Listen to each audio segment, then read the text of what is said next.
मैंने ये न्यूज़ देखा सच तक में, एक राहुल कुंज नाम के लड़के का इंटरव्यू हो रहा था।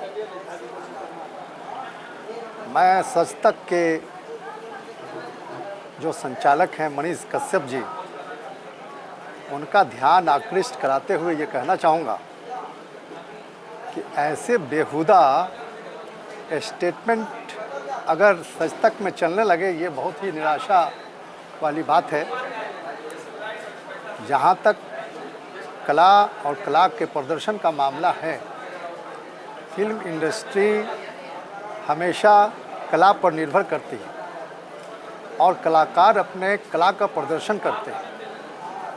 उसके कला को देखना, उसको सराहना किसी भी व्यक्ति का व्यक्तिगत मामला हो सकता है। उसको पसंद करना नापसंद करना व्यक्तिगत मामला हो सकता है, परंतु सामूहिक मामला बना के और एक फिल्म पठान के विरुद्ध में ये कमेंट के इसे बनाने वाले और इसमें काम करने वाले जो शाहरुख खान हैं कि उसकी फिल्म नहीं देखी जाएगी, उसको फ्लॉप करवा दिया जाएगा और चंदा करके उसे पाकिस्तान भेज दिया जाएगा। तो ये जो कमेंट है पाकिस्तान भेजने का, ये अपने आप में अपराध है। इसलिए कि शाहरुख खान भारतीय है और जब तक वो भारतीय है, किसी भी व्यक्ति का अधिकार नहीं है कि उसे किसी दूसरे देश ज़बरदस्ती भेज सके। तो ये जो राहुल कुंज हैं, उनको ये मालूम होना चाहिए कि बोलने से पहले किसी बात का अर्थ क्या होता है। वो सरासर गलत और एकदम बेबुनियाद बात कर रहे हैं कि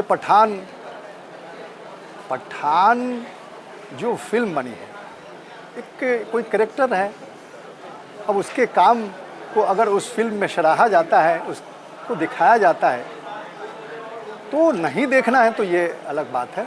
लेकिन इस प्रकार की टिप्पणी ये बहुत ही निंदनीय है। और एक चीज़ मैंने इसमें सुना कि 3 पठान की बात होती है। अरे पठानों से देश, ये भारत देश भरा हुआ है।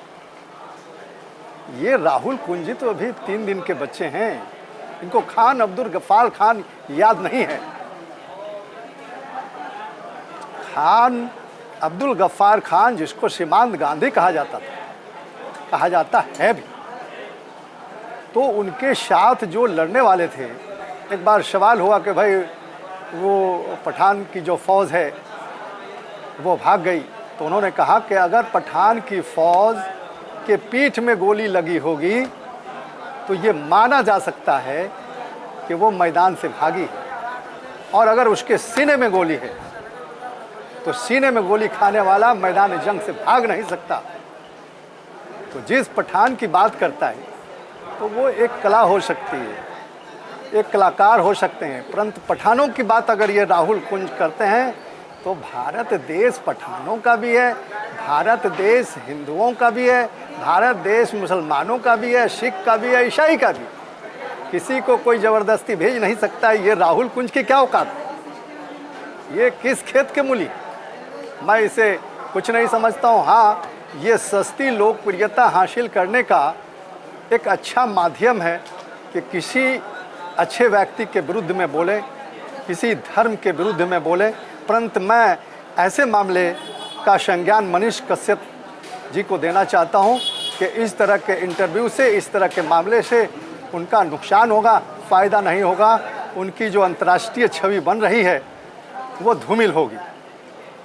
बस मेरा इतना ही कहना है। मैं Babul Khan advocate, district bar association का मैं ट्रेजरर हूं और वर्तमान में मैं इस जो न्यूज़ का क्लिप है उसको देख के आया था, इसीलिए ये इंटरव्यू दे रहा हूँ। धन्यवाद।